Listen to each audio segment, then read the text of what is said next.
할렐루야, 할렐루야. 주일 오후에 오신 여러분들을 주님의 이름으로 환영하고 축복합니다. 이렇게 오후에 오신 분들은 대부분 예배를 한 번, 두 번, 세 번쯤 드린 분들입니다. 대부분 교회에서 섬김의 한 가닥들을 하시는 분들이죠. 그런데 참 오늘따라 더 우리 시연 찬양들도 얼굴도 밝고 오늘따라 더 예배에 참석하신 우리 모든 성도님들의 얼굴이 밝은 것 같습니다. 예를 들어서 우리가 섬김을 하지 않고 섬김을 받으면 편할 듯 여기지만 이 섬김을 계속 받으면 사람들이 게으러지는 것 같습니다.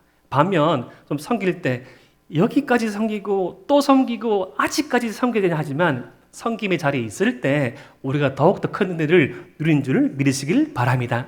특별히 우리 주님께서 섬김의 사람으로 오셨습니다. 섬김을 받으려 온 것이 아니라 섬김을 하러 오신 주님, 그 섬김으로 저와 여러분들에게 구원을 허락해 주셨습니다.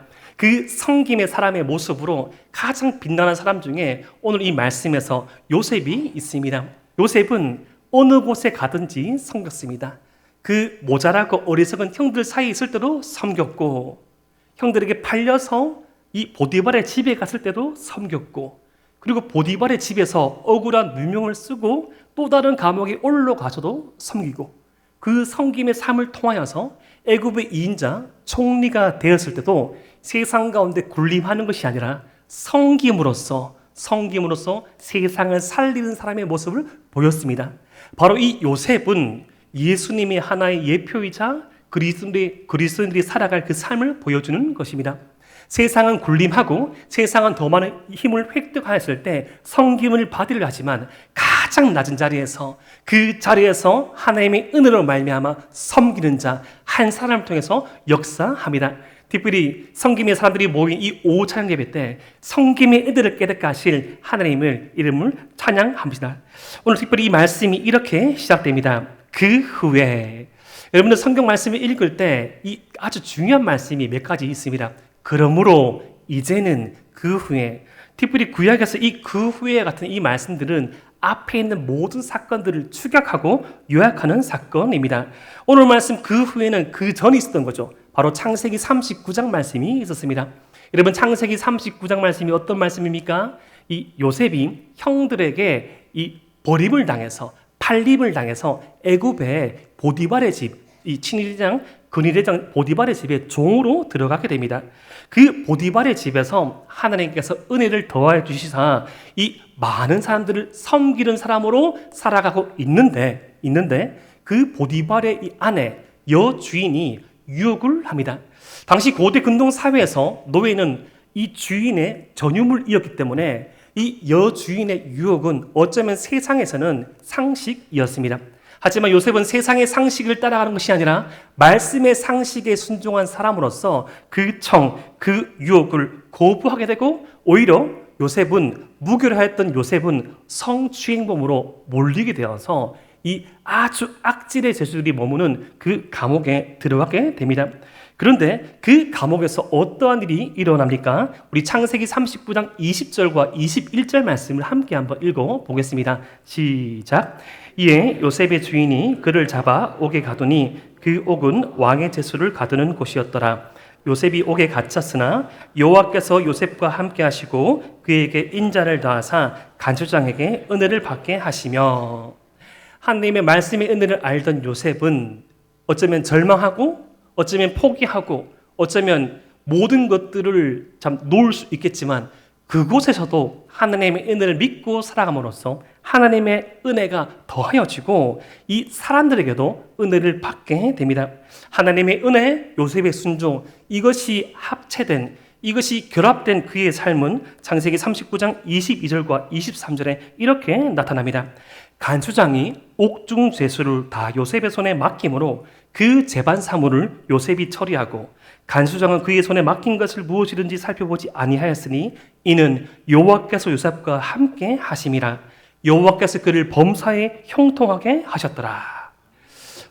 죄수를 섬기는 죄수가 됩니다. 특이하게 또 요셉은 앞서 말씀드린 것 같이 또 다른 섬김의 자리에 서게 됩니다. 그런데 감옥이었지만, 요셉의 몸이 머문 곳은 감옥이었지만 그의 삶이 어떠하다고 성경이 기록합니까? 범사에 형통하였더라고 고백하고 있습니다. 여기서 이 형통, 히브리어 찰라는 근원적인 속성 가운데 앞으로 전진하다라는 그런 뜻이 있습니다. 그러면 형통이 무엇입니까? 앞으로 나아가는 것입니다. 그런데 성경이 말하는 선한 형통은 하나님께로 나아가는 것입니다. 감옥이 어떤 그 인생의 고난이 하나님과 가장 떨어져 있는 시간이라 여길지 모를지언정 요셉에게는 하나님께 가까이 가는 시간이었습니다. 반면 사울 왕처럼 이스라엘의 성전에, 이스라엘의 성소에 가까이 있었고 예루살렘 수도 안에 있었지만 그의 마음 가운데 시기와 질투와 이 나쁜 영들이 자리 잡았을 때 가장 이스라엘의 변방에 있었던 것처럼 우리가 어떠한 상황 가운데 처하든지 주님의 은혜를 향하고 나갈 때 우리의 삶이 형통한 줄 믿으시길 바랍니다. 반면에 나아가고 전진하고 좀 잘 나가는 듯 보이지만 그 나가는 방향이 하나님이 아니고 사람이라면, 그 나가는 곳이 주의 전이 아니라 세상이라면 그것은 악한 형통입니다. 바로 죽음이요 사망인 것입니다. 바로 길은 하나님의 은혜 앞으로 나가는 저와 여러분 되시기를 주님의 이름으로 축복합니다. 그렇게 요셉이 투옥된 감옥에서 난리가 났습니다. 이른바 감옥에 어떤 거물들이 들으면 대물들이 들은다고 하죠. 막 어떤 전국구의 어떤 보스 아니면 정계의 장계의 아주 큰 인물들, 그런 비견할 만한 큰 사람들이 들어온다고 이 요셉이 투옥된 감옥에 소문이 났습니다. 누가 들어왔습니까? 1절과 2절 말씀 보니까 애굽 왕의 술 맡은 자와 떡 굽는 자가 들어왔습니다. 애굽 왕 바로의 입에 들어가는 것을 책임지는 사람입니다. 우리 다른 말씀 느헤미야서를 봤을 때도 느헤미야가 술 맡은 관원장 고위 관료인 것을 우리가 잘 알고 있습니다. 이 왕의 생명을 좌지우지할 수 있는 그 사람들이 범죄하여서, 그러니까 정확하게 말하면 이 범죄에 대한 최종 판결을 앞두고 감옥에 들어오게 되었습니다. 아마도 왕을 죽이면 영모에 해당되기 때문에 영모, 국가 반란죄의 혐의를 쓰고 들어온 것 같습니다. 그런데 그렇게 이 고위 관료 VVIP가 어디에 투옥되는가 하면 이 친위대장의 집 안에 있는 옥에 가둠 당하게 됩니다. 그런데 이 친위대장이 누굽니까? 바로 이 보디발의 집입니다. 요셉 또한 이 보디발의 집 안에 있는 감옥에 투옥되는데 이 보디발이 다른 누가 아닌 요셉에게 이 두 고위 관료를 맡깁니다. 이것은 여러 가지 의미가 있죠. 요셉의 억울함이 어느 정도 해소됐음을 보여주는 것입니다. 정말 자신의 여인, 자신의 아내를 유혹하려고 했고 성추행하려고 했다면 그 VVIP를 맡길 리가 없지요. 아니면 그 전에 단칼에 죽였어야 됩니다. 어쩌면 이 보디발도 이 요셉의 신실함을 알았고 더 나아가 맡길 만한 그 최고의 관료를 요셉에게 맡김으로써 요셉의 신실함이, 요셉의 무고함이 사람을 통해서 나타나고 있는 것입니다. 사랑하는 대동의 성도 여러분, 우리의 억울함은 누가 풀어줍니까? 바로 우리의 억울함은 우리 자신이 푸는 것이 아니라 하나님께서 풀어주십니다. 그렇게 하나님 앞에서 신실하였던 요셉에게 또 다른 섬김의 자리가 주어졌고 그 섬김의 자리에서 요셉은 최선을 다해서 섬깁니다. 그렇게 섬기고 있던 어느 날 5절 말씀을 살펴보니까 이 섬겼던 술 맡은 자와 떡 굽는 자가 꿈을 꿉니다. 당시 이 하나님을 믿지 않던 이방인들에게 꿈이란 한 사람, 한 가정, 한 국가의 운명을 좌지우지할 수 있는 아주 강력한 어떤 매개체였습니다. 지금 이 두 관료가 이 감옥이 아닌 밖에 있었으면 우리가 출애굽기 말씀을 읽어봐서도 알지만 여러분, 애굽에는 꿈을 전문적으로 해몽하는 이 천체의 운행을 전문적으로 분석하여서 국가의 운명을 예측하는 점성술사, 그리고 이 점쟁이들이 많았죠. 근데 이게 꿈을 꾸는데 아무리 생각해봐도 이 꿈이 자신의 운명에 관련된 꿈인데 이 꿈을 해석할 방법이 없어서 너무나도 힘들어하는 것이에요. 그 힘들어하면 당장 얼굴빛에 드러나게 됐죠. 이렇게 이 두 관료를 잘 섬겼던 이 요셉에게 그 두 관료의 꿈을 해석하지 못한 어두움을 캐치하게 됩니다. 바로 창세기 40장 6절과 7절 말씀이 이렇게 나타납니다. 아침에 요셉이 들어가 보니 그들에게 근심의 빛이 있는지라. 요셉이 그 주인의 집에 자기와 함께 갇힌 바로의 신하들에게 묻되 어찌하여 오늘 당신들의 얼굴에 근심의 빛이 있나이까? 사람에게 염려를 캐치할 수 있다는 거, 사람에게 어려움이 있다는 것을 눈치는 챌 수 있지만 물어보기가 힘들죠. 물어보긴 참 힘든 겁니다. 여러분, 사람 간에 요즘 바쁜 현대사회에서는 인사하기도 힘들죠. 더 나아가서 식사하겠습니까? 묻기도 힘들어요. 밥을 먹었는지 말았는지, 살이 쪘는지 마는지 관심이 없죠. 오로지 관심이 나에게만 있습니다.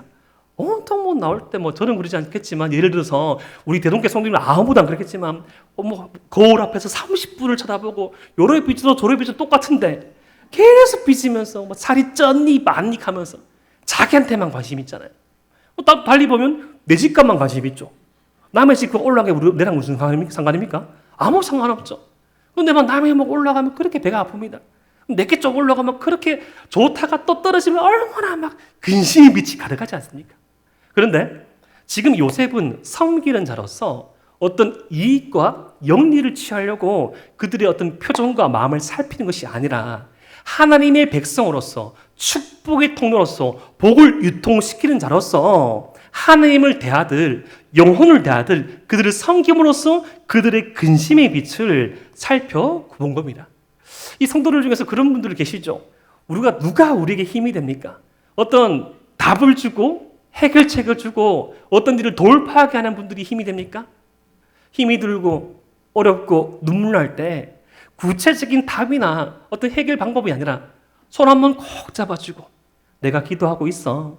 내가 그 아픔 알고 있어. 우리 함께 기도합시다. 함께 예배합시다. 우리의 마음을 동감할 때, 우리의 아픔을 알 때, 또 우리의 기쁨에 함께 기뻐할 때, 여러분, 슬픔에 동감한 게 어려울까요? 기쁨에 동감하는 게 어려울까요? 슬픔은 동감하는 척이 되지만 기쁨은 동감하는 척이 잘 안 됩니다. 사촌이 땅을 살면 배가 아프다는 우리 선조의 지혜가 담겨져 있는 것이죠. 진심으로 기뻐하기 힘들어요. 누구의 자녀는 뭐가 되고 근데 진심으로 입은 웃고 있지만 눈은 웃고 있지 않죠.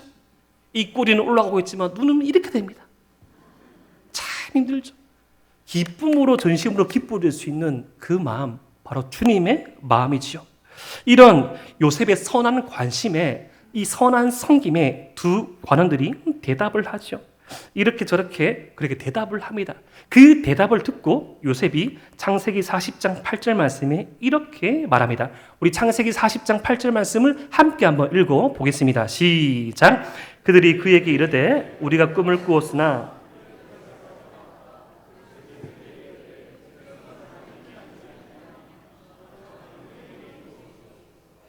그들이 말하죠. 우리가 꿈을 꾸었는데 해석할 자가 없습니다.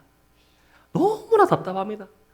지금 핸드폰이 있으면 연락해가지고 내 잘하는 점쟁이한테 빨리 카톡 받을 건데 핸드폰도 다 압수당했고 내 비서도 저기 못 만나고 너무너무 힘이 들어요. 내 운명이 너무너무 힘이 들어요.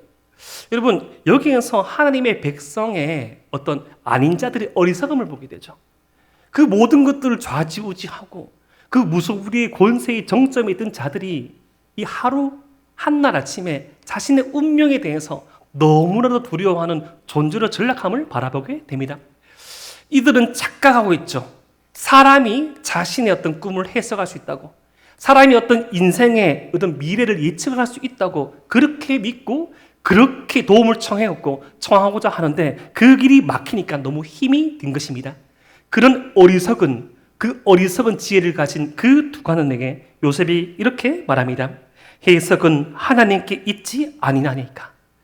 해석은 하나님께 있습니다. 꿈에 대한 해석뿐만 아니라 우리 인생의 앞길에 대한 것, 사람이 꿈을 꾸고 노력하지만 그 길을 지도하고 인도하신 분은 하나님 분 줄 믿으시기를 바랍니다. 그것에 대한 자전적인 고백을 요셉이 하고 있는 것입니다. 여기까지 요셉의 삶을 살펴보니 그러합니다. 죽을 뻔하였는데 보디발의 집에 갔습니다.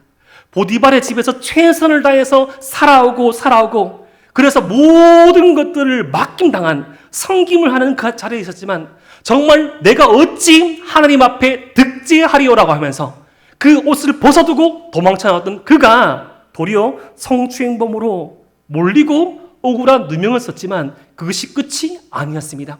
그의 신실함, 그와 함께 하신 하나님의 은혜를 안 사람들이 그를 다른 옥으로 옮기게 되었고 또다시 사람은 섬길 수 있는 자리에 있게 된 자신의 삶을 보면서 나도 아직 내 삶을 다 모르지만 인생의 해석은, 인생의 정답은 하나님께 있습니다 라는 자전적인 고백을 하는 것입니다. 그런데 인생의 해석이, 사람의 삶의 해석이 하나님께 있음을 요셉이 알았지만 또 다른 말로는 몰랐습니다. 요셉이 이 말을 하고 난 다음에 이 관원장들의 꿈을 다 듣고, 한 관원장의 꿈을 듣고 창세기 40장 14절과 15절 말씀에 술 맡은 관원장의 꿈을 해석하면서 이렇게 말합니다. 제가 한번 읽어드리겠습니다. 당신이 잘 되시거든 나를 생각하고 내게 은혜를 베풀어서 내 사정을 바로에게 아뢰어 이 집에서 나를 건져 주소서. 나는 히브리 땅에서 끌려온 자여 여기서도 옥에 갇힐 일은 행하지 아니하였나이다. 꿈의 해석이 하나님께 있음을 자전적으로 고백한 요셉이지만 아직까지도 요셉이 자신의 삶에 풀리지 않는 문제가 있었다는 것입니다.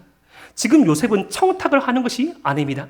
지금 여기까지 신실하게 인자와 은혜로 인도하신 하나님의 은혜를 알지만 자신의 삶 가운데, 자신의 가슴 그 한켠 가운데 풀리지 않는 숙제와 같은 어려움과 아픔이 있음을 토로하고 있는 것이죠. 사랑하는 대동의 성도 여러분, 대부분의 우리의 삶 가운데 믿음으로 살아보지 않으려고 몸부림치는 성도들 있을까요? 믿음으로 살아보려고 몸부림치지 않습니까? 우리도 이미 알고 있죠. 인생의 해석이, 우리 인생의 정답이 주님께 있음은 이미 다 알고 있습니다. 하지만 이미 그 답을 알고 있지만 답을 찾아가는 그 과정에서 우리는 길을 잃어버릴 때도 있다는 것입니다. 그 길을 잃어버리고 우리가 기도하고 나아갈 때 우리가 다 이해할 수 없고 다 풀어낼 수 없지만 그러한 이 간절한 우리의 간구 가운데 주님께서는 이렇게 응답하시죠. 빌립보서 4장 6절과 7절 말씀을 함께 한번 읽어보겠습니다. 시작. 아무것도 염려하지 말고 다만 모든 일에 기도와 간구로 너희 구할 것을 감사함으로 하나님께 아뢰라. 그리하면 모든 지각에 뛰어난 하나님의 평강이 그리스도 예수 안에서 너희 마음과 생각을 지키시리라. 아멘. 우리가 답답하고 우리의 문제를 풀 수 없고 우리가 너무나 어려워서 정말 인생의 해석이 죽게 있음을 알고 기도할 때 주님께서 우리에게 주시는 많은 기도의 응답의 방법은 그 어떤 문제 자체의 해결이 아니라 그 문제, 그 상황, 그 처지를 새롭게 받아들일 수 있는 해석을 준다는 것입니다. 그 문제가 풀리지 않아도 우리의 마음과 생각을 지켜주시사, 우리의 마음과 생각을 지켜주시라. 그로 말미암아 세상에 줄 수 없는 평강, 하나님의 평강, 에덴의 샬롬이 임한다는 겁니다. 저는 그렇게까지 있어보지 못했지만 예를 들어서 목사인 저에게 갑자기 예를 들어서 일확천금이 생기고 집이 없습니다. 없습니다. 집이 100채나 생기고 애들이 갑자기 우리 첫째가 글을 깨우치고 둘째가 지금 글자로 잘 모르지만 한글을 깨우치고 프랑스를 깨우치고 히브리를 깨우치고 12세의 대학교를 3개 나오고 그런들 제게 어떤 고민이 없겠습니까? 무엇이 해결되고 무엇이 풀려야만 우리에게 임하는 것이 평강이 아니라 우리에게 산재되어 있는 이 문제들을 하나님의 시각으로 주님과 함께 동행함으로 해석할 수 있는 그 우리의 마음과 생각을 지키시는 은혜, 그것을 하나님께서 주신다는 겁니다. 근데 이것도 우리가 알지만, 이 답을 우리가 알지만 참 인생을 그렇게 살아가기가 쉽지만은 않은 것 같습니다. 답은 이미 알아도 그 과정을 풀어내기가 쉽지 않습니다. 여러분 사도행전 12장 말씀을 보면 투옥된 베드로를 위해서 예루살렘 교회가 열심히 기도를 합니다. 열심히 기도하는 가운데 그 베드로가 뚫을 수 없는 이 삼중의 감옥을 하나님의 능력으로 문이 열리게 되고 그 집에 찾아옵니다. 문을 막 두들깁니다. 문을 막 두들기니까 한 요정이 베드로라고 안에 있는 그 기도하는 성도들한테 말하니까 뭐라 말합니까? 미쳤답니다. 아니 베드로가 풀릴 것을 기도하고 있는데 베드로가 풀려서 나왔는데 그것을 보고 베드로가 풀려 나왔다고 하니까 미쳤다고 합니다. 여러분 이것이 믿음이 없는 것입니까? 하나님의 뜻과 하나님의 방법과 우리의 이 신앙의 갭을 보여주는 것이죠. 하나님께서는 때론 그 상황과 문제 자체를 바꾸실 때도 있고 그 상황과 문제를 바꾸시지 않지만 그것을 이길 수 있는 마음과 생각을 지켜주시는데 그 마음과 생각을 지켜줄 때도 그것을 달리 잘 해석하지 못할 때가 너무나 많은 것 같습니다. 사랑하는 대동의 성도 여러분, 연약하고 부족한 우리지만 우리에게 허락된 그 주님의 은혜로 말미암아 우리의 삶을 새롭게 해석하고 주님의 은혜로 해석할 수 있는 저와 여러분 되시기를 주님의 이름으로 축복합니다. 연수한저지만 이제 저를 아이들을 키우면서 조금씩 버거움을 느낄 때가 있거든요. 예를 들어서 신앙에 대한 대답들은 제가 신학을 전공했으니까 정답을 말해줄 수 있잖아요. 근데 형제간의 어떤 다툼들, 뭐 양부에 대한 것들 그렇게 말하는데 얼마 전에 이제 그 다툼이 있어가지고 다툼 해봤자 이렇게 어떤 심한 다툼 아닙니다. 칼부림은 아닙니다. 사소한 다툼, 기껏 해봤자 포켓몬 카드 돌라 말라 그런 건데 막 다툼을 하고 있어가지고 첫째 아이의 낯빛이 바뀌더라고요. 이 질문이 이거죠. 왜 항상 나는 양보하면서 살아야 돼? 근데 이걸 설명해보자 할 때 저는 참 둘째거든요. 저는 둘째라서 둘째의 편입니다. 둘째의 편에 좀 마음이 좀 있어가지고 항상 둘째에 있어서 서러움은 없었지만 둘째의 마음을 좀 더 이해하는데 또 곰곰이 생각해보니까 저희 형의 옛날에 그 눈물이 기억나더라고요. 그 마지로스의 감당해야 될 눈물이 제가 기억이 났습니다. 항상 의젓해야 되고 항상 잘 살아내야 되고 하지만 이 삶의 현실이 그러지 못하니까 때로는 슬퍼도 슬퍼하지 못하고 때로는 잘 이루지 못하실 때 그 부모님과 가족들에게 보이는 그 눈물들 그것을 제가 봤거든요. 그 애가 이제 첫째가 너무 이렇게 눈물을 글썽글썽거리면서 막 뭐라고 하니까 막 제 가슴 속에는 진짜 이렇게 좋은 말을 해주고 싶은데 겨우 나오는 말이 뭔가 하면 형이니까 양보해야지. 겨우 이 정도인 거. 생각해서 생각해낸 게 목사인데 겨우 그 정도인 거예요. 근데 그렇게 말했을 때 이 아이가 실망하는 그 눈빛을 보니까 제 마음이 더 무거워지더라고. 더 무거워지더라고. 얘가 문득문득 더 커가지고 더 많은 인생의 문제들을 말하면 뭐라고 내가 답을 해줄 수 있지? 주님께 더 기도하고 더 안 할 수밖에 없더라고요. 거룩한 설교 시간에 이런 것들 예를 들어서 죄송하지만 고민들을 하다가 가요 중에 한 가요입니다. 양희은 씨가 부른 엄마가 딸에게라는 그런 노래가 있습니다. 불러드리진 않겠습니다. 제가 늘 못 불러가지고. 엄마가 딸에게 서로 말하고 주고받는 어떤 서로를 바라본 일방적인 노래인데 엄마가 먼저 이렇게 고백하더라고요. 난 잠시 눈을 붙인 줄만 알았는데 벌써 늙어 있었고 넌 항상 어린아이인 줄 알았는데 벌써 어린이 다 되었고 난 삶에 대해 아직도 모르기에 너에게 해줄 말이 없지만 내가 좀 더 행복해지기를 원하는 마음에 내 가슴 속을 뒤져 할 말을 찾지. 좀 커져가는 그 자녀를 보면서 뭔가 좋은 말을 해주고 싶은데 겨우겨우 뒤져가지고 하는 말이 뭔가 하면 가사입니다. 공부해라. 근데 이렇게 고백하고 난 다음에 독백 그렇게 말합니다. 이건 너무 아니야. 그건 너무 교과서적이야. 성실해라. 나도 그러지 못했잖아. 사랑해라. 아니야. 그건 너무 어려워. 엄마가 교과서적인 말을 하지만 말을 하면서도 그렇게 못 살아간 것이 아니까 자전적으로 묻는 거예요. 그렇게 막 이제 엄마가 이제 노래를 하니까 딸이 또 말합니다. 엄만 또 늘 같은 맘만 되풀이하며 내 마음의 문을 더 굳게 닫지. 그 겉모습만 듣고 이렇게 말합니다. 공부해라. 엄마가 말했을 때 딸이 대답하는 게 그게 중요한 건 나도 알아. 성실해라. 나도 애쓰고 있잖아요. 사랑해라. 더는 상처받고 싶지 않아.